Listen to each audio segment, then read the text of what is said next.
Hello, hello. So it is Tuesday and it's 12:30 UK time, which of course means that it is time for our leadership overview of the week. So my name is Alice Bromwich. I run Empowering Success, which is a leadership and resilience company, and we provide both one-to-one coaching, group coaching, and also consultancy work as well, and a few workshops along the way, so as far as to keep your team engaged.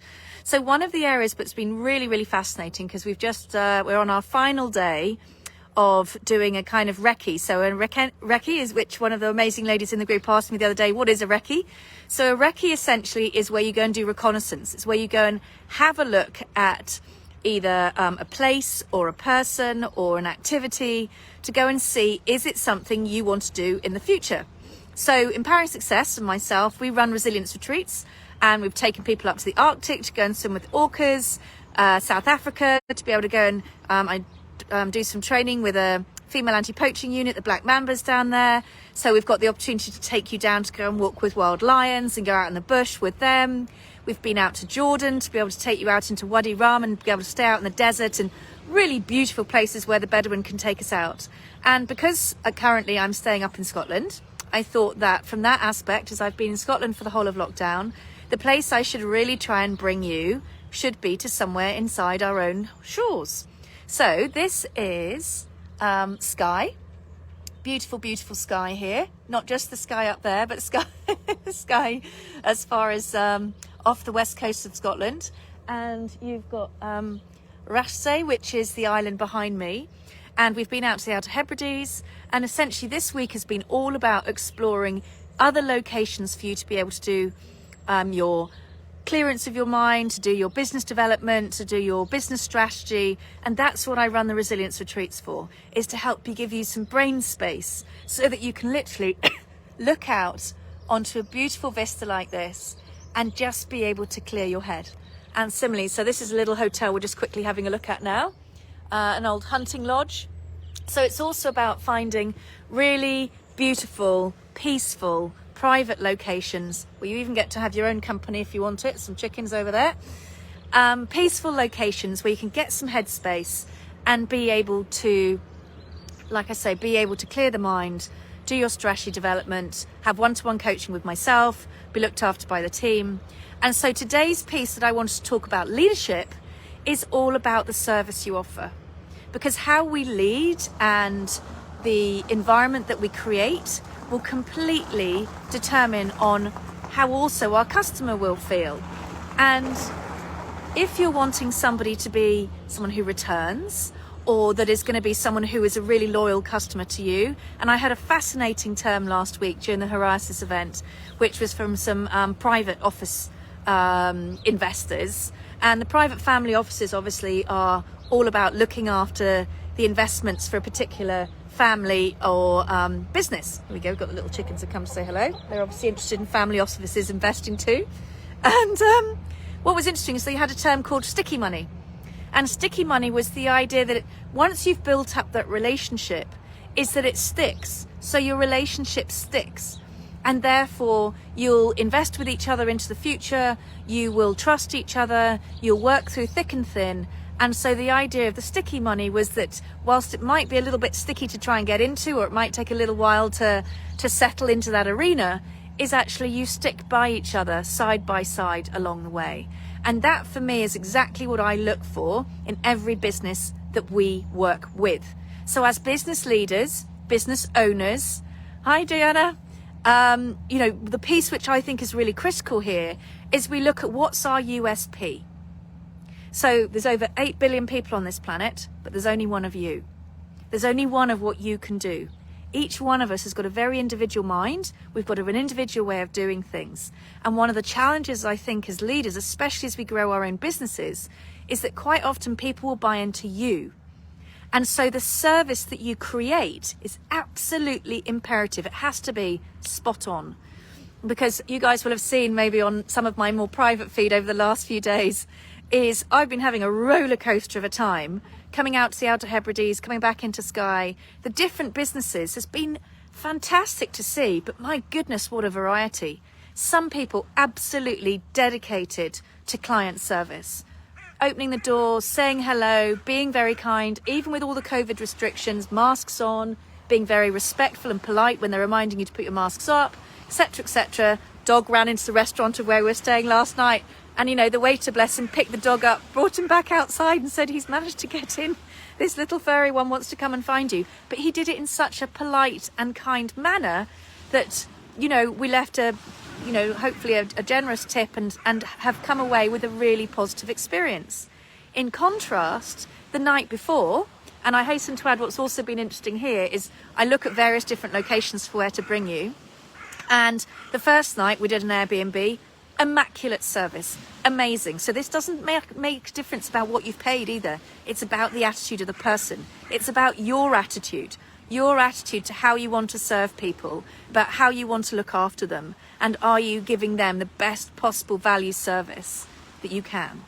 Because the first night that we stayed at in the Outer Hebrides, like I say, was with an Airbnb lady, and she was awesome. She couldn't have done any more. She'd only run Airbnb for 6 weeks. She normally works in a hospital. She still is. This was like a secondary on top. But her service, her attention to detail, making sure that was just stuff in the fridge for us, asking could you warm up our supper when we arrived. The beds were, the rooms were warm, just little details. It's that eye for detail. And when you're looking at you leading your business and leading your teams, have you got that eye for detail? Are you encouraging them to have that eye for detail? Because that unifying purpose of creating a great service is really, really important. And in the interim, our second night, which was over in Orkney, we paid ironically the same for a dinner in a B&B, bar £1. Difference between the cost of dinner in a B&B and the cost of dinner in a 4-star hotel, £1. But the difference in service, completely different. So we still paid in the Airbnb a pretty chunky amount for dinner because it was local shellfish and, they'd cooked it at home for us, etc., etc. But the irony being is we had almost the same products in the 4-star hotel with 3 times as good service and a happy team, whereas the lady in the B&B was exhausted, which comes back to making sure you look after yourself. So as a leader, you must make sure that you look after you. Otherwise, you'll become quite short potentially with your clients and with each other. That doesn't help anyone. And so like I say, in the Airbnb, the lady was obviously exhausted. She was trying to do everything. She hadn't got enough help. And therefore, while she was busy charging us quite a chunky amount of money for dinner for 3, and the food was beautiful, but she was shattered. And so actually she was a bit short. It wasn't a relaxing place to be. And so for better or for worse, when I'm looking at taking you guys to somewhere beautiful, and I want you to be here with amazing vistas and having the experience of a lifetime, being able to do your business strategy out here on a table where you've got freedom of headspace and feeling like everyone is here to look after you and just provide you a phenomenal experience. Why would I go to somewhere where, yes, it was beautiful, and yes, the facilities were amazing, they were beautiful, but she was grisly and grumpy. So I'm not going to take somebody back there. I'm not going to take 10 of you wonderful human beings there in the future. In contrast, the second place we were at last night was a bit busier and probably wasn't quite as personalised, but the staff were kind, they were friendly, nothing was too much trouble. And I thought, if I'm going to bring 10 people, I want to go to somewhere where you're going to have exemplary service. Was the food as good? It was still good, but not quite as good. Was the wines quite as good? Different. So it wasn't necessarily the quality of each thing. And it's just remembering that. It's the quality of our service. How well are you serving others, both your team and your customers and your family, all those around you? How well are you serving them? And remembering that that's our USP. Like I say, you are 1 in 8 billion people on this planet. So the way in which you treat others is one of those things that's going to really set you apart from everyone else. So please, let's have a look at today, along with Mrs. Chicken here. Bless him. Have a look today. Are you looking after yourself so that you can look after others? Are you looking after your team so that they know that serving others is your number 1 priority?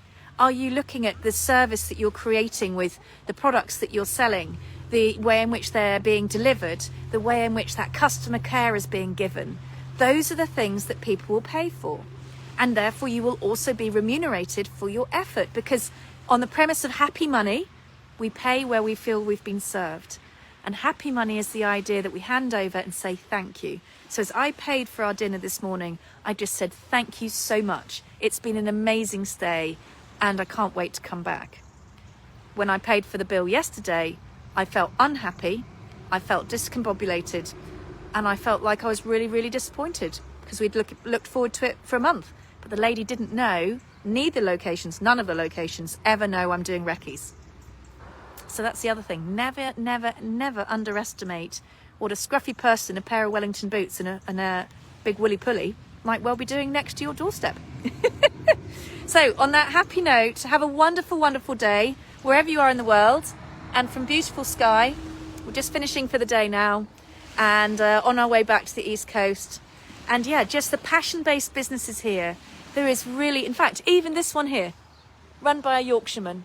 He was made redundant and bought this 3 days later, and they've been running it as a hotel ever since.